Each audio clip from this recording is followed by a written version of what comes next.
안녕하세요, 여러분. 구독 눌러주시면 감사드리고요. 상장한 지 얼마 안 된 기업들의 인사이트 정보를 여러분들이 알기 쉽게 설명해드리고 있습니다. 첫 번째 영상은 마르케타 관련 소식인데요. 마르케타의 주가가 점프했습니다. 처리 볼륨이 아예 앞다리 숫자가 바뀌는 진짜로 도약을 했고요.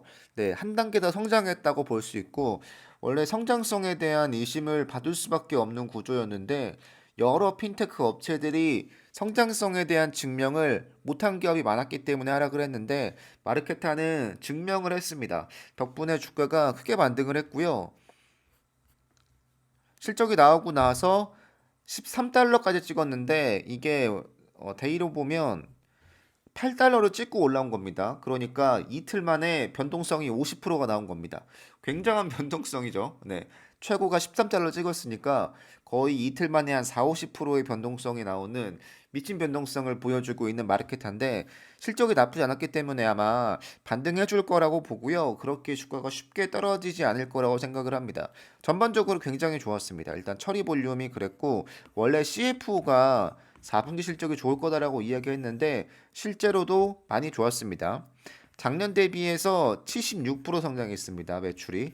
굉장하죠. 이 정도 성장은 진짜 보기 힘든 정도의 성장인데 EPS도 게다가 비트를 찍었습니다. 물론 애초에 이 단위가 크지 않기 때문에 물론 굉장히 중요하지만 일단 EPS도 비트가 나오긴 나왔고요. 관련 기사 읽어드리면 총 처리량이 굉장히 좋아졌습니다. 그러니까 전반적으로 카드 관련 사용, 소비가 늘어났기 때문에 그렇다라고 이야기하고 있습니다. 네. 총 처리량이 76% 증가했다고 하고 예상치보다도 훨씬 더 많이 늘었고요. 매출 예상치보다 10% 정도 더 좋았다고 합니다. 굉장히 좋은 소식이죠. 원래 처리 볼륨이 27 빌리언이었는데 이게 앞서 보여드렸지만 네 330억이죠. 그러니까 이게 그래프가 안 그려져서 그렇지만 한 여기 있는 거죠. 네, 그러니까 굉장히 점프했습니다.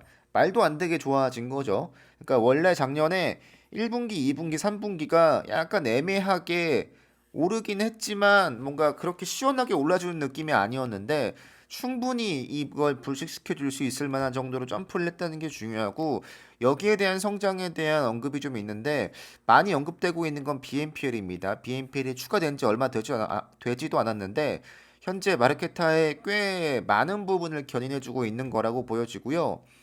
컨퍼런스 콜에서도 BNPL 디지털 뱅킹 쪽에서의 매출이 좋았다, 성장성이 나쁘지 않았다고 이야기하고 있고요. 그리고 전체 매출에서 BNPL이 차지하는 비중이 10%가 넘는다고 합니다. BNPL이라는 서비스가 나온 지 얼마 안 된 것을 감안하면 굉장히 좋은 현상이고 여러 기업들과 파트너십을 통해서 충분히 앞으로에 대한 성장을 좀 점쳐 볼 수 있을 만한 내용인 것 같고요. 이 얘기인즉슨 소파이의 갈릴레오 역시도 네, 어느 정도 이 BNPL에 대한 염두를 아마 하고 있을 거라고 봐요. 그래서 추가된다면 확실히 좀 매출 성장은 견인해 줄 수 있을 거라고 보고 있습니다. 아마도 늦지 않게 이런 서비스를 더 많이 추가해 줄 거고 서비스가 나와서 소파이의 실적도 견인해 줄 수 있을 거라고 생각을 합니다. 두 번째는 팔란티어인데요. 어제 뭐 팔란티어만 올랐겠냐마는 그래도 팔란티어에게 긍정적인 뉴스가 있었습니다. 7%가량 올랐다고 하는데요.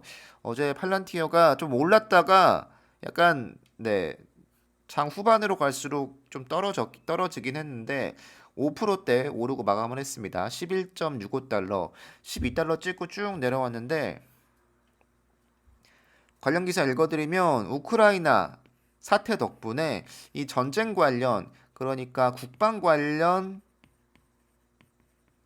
매출이 늘어날 수 있다라는 가능성을 이야기하고 있고 아마 어느 정도 진전된 게 있다 보니까 이런 목표가를 낸 것 같은데 목표가를 15달러를 냈습니다. 현재가 대비 업사이드가 약 30% 정도인데요.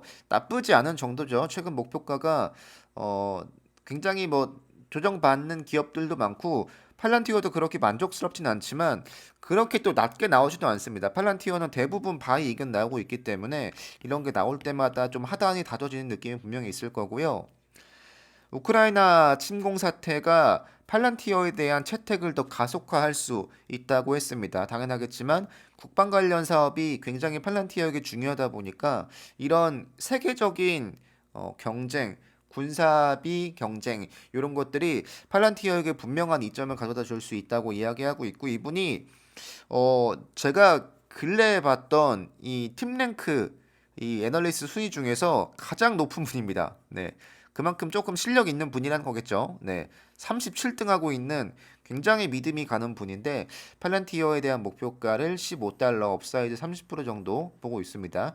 이번이 처음 분석하는 거예요. 그래서 나쁘지 않은 소식이고 분명히 좋은 소식이라고 보시면 될 것 같습니다. 네. 2021년에 41% 성장을 했고 계속 더 추가하면서 인원들을 앞으로 더 빠른 성장을 가속화할 수 있다고 하고 있습니다. 실적 발표 때 보셨겠지만 계속해서 글로벌한 이 고객들이 늘어나고 있기 때문에 앞으로의 성장도 나쁘지 않고 또 그에 관한 인력도 계속 채용했기 때문에 충분히 공격적인 글로벌 확장에 집중하고 있고 그게 실제로 효과가 나올 거다라고 이야기하고 있습니다. 네. 그래서 오늘도 좀 올라주면 좋겠고요. 이 두 소식은 여기서 마무리하겠습니다. 여러분들 감사합니다.